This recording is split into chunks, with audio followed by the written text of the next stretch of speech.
All right, so now we've seen this presentation, and I'd love to open it up for any questions and answers that anyone may have over anything I've gone over. So please, if you have any questions, feel free. Melissa, is aspartame banned anywhere? Aspartame had been banned in Europe, and now also studies have come out that have deemed it to be healthy. So Europe has slowly started adding it to the market. I will tell you, though, that Pepsi Cola recently took off aspartame Diet Cola, Diet Pepsi off the market, and it's no longer available. But they didn't do that because of studies that said it wasn't safe. They did it because of consumer concern. Yes? Does Zero Labs still own aspartame? Who owns that product now? Yeah, great question. Now, Searle was actually sold to Monsanto right after this aspartame got approved by the FDA. Rumsfeld was the CEO, and after the approval by the FDA, Monsanto bought Searle. Rumsfeld got a $12 million bonus, and then Rumsfeld became the board of directors of Monsanto. Wow. Wow. So, anyone else? Yes. Are there any better alternatives to that than stevia and sugar? Because I'm not prone to sugar, bad for your teeth. Stevia, I personally don't like the taste of it. So what else would there be? There is saccharin, which is also known as sweet and low. Mhm. That actually has had a lot of really bad studies done on it as well. Nothing as horrendous as aspartame. But what they do show with artificial sweeteners is that even when you're taking them, the brain is not used to getting something sweet and not having the calories to back it up. So what happens is that most times people that are actually dieting and taking diet sodas actually weigh more than those who drink regular sodas. And the reason is the brain gets the sweetness on the tongue. The message is sent to the brain that we're going to be ingesting calories, but the calories never come. So the whole mind is now turned on to want food or something sweet. We wind up binge eating or eating more than we should later. So in all reality, any artificial sweetener is pretty bad for our health. Yes.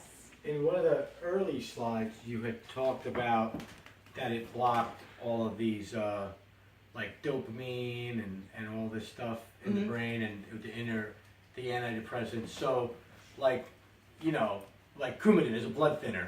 So what? You know, like I don't. Could you elaborate on that, please? Sure. You know, aspartame is a chemical. It's just a combination of chemicals, and it's actually picked up readily by the neurotransmitter that's in the brain. And that neurotransmitter is the one that is producing serotonin. So that has a host of effects. Aspartame also has methanol in it, which is an alcohol.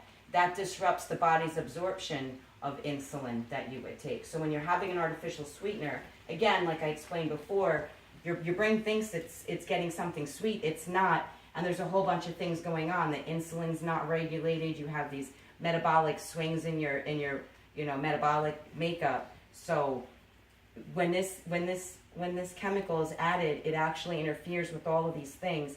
And the only thing that the research keeps going after to prove is if it causes cancer. It has shown it causes cancer. But other research is being done that shows all these things, but when it goes to the FDA, all they have to say is research does not conclusively say it causes cancer. But all these independent studies keep coming up with these incredible results from all their clinical trials saying, hey, you know, my patient with type 1 diabetes is not getting the same blood sugar, glucose levels that he used to get. He's a high consumer of artificial sweeteners. Same thing with any of the vaccines. Vaccines aren't as effective. Those patients are getting more sick over long-term studies. Again, actually there was a very recent study done. It was for over 22 years, and it just came out this year in 2015. And it actually said, and it was independent doctors, this absolutely is a horrible, horrible drug, and it causes cancer, and it causes all these things. It hit the wire, and that group of independent doctors within 30 minutes issued a press release apologizing for their 22-year study, saying they were sorry that they caused panic in the public, and actually, you know what, they really need to do more research. I don't know how after 22 years doctors could feel so strongly about aspartame. It hits the public wire, and within 30 minutes they actually release a press release. Yes? So could we say that the aspartame being, used by somebody that say is on insulin or cardiac medicine,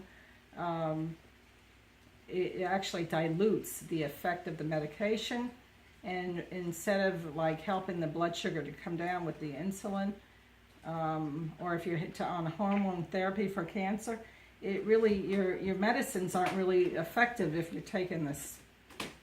Absolutely. Yeah. Absolutely. And what's very interesting, the FDA has guidelines for how much methanol can be in your system at one time. Mm-hmm. But if you're reaching for a diet soda, sometimes you're doing so when you're really hot and you've just done some exercise, you've been outside on a hot day. When we take diet soda in and we're sweating and we're hot, we metabolize it a lot quicker. So if you were actually to test someone 30 minutes after they took a diet soda on a hot day, they're going to have 850 times Right. the legally prescribed amount of methanol in their system. Methanol is toxic and it is horrible, and they don't do their studies that got them approved testing people that drink a diet soda on a hot day. But that's what most of us do. Yes. I have another question. Sure. Most of what I hear, and even some of what was said tonight, is about like diet sodas. Mhm. But I know it's in what kinds of other products is it in? Great question. It's in chewing sugar. Anytime you see sugar-free, it's in gum. Unfortunately, it's in Snapple, and I love Diet Snapple, and I had to give up Diet Snapple. Diet Snapple is one of my favorite things in the world.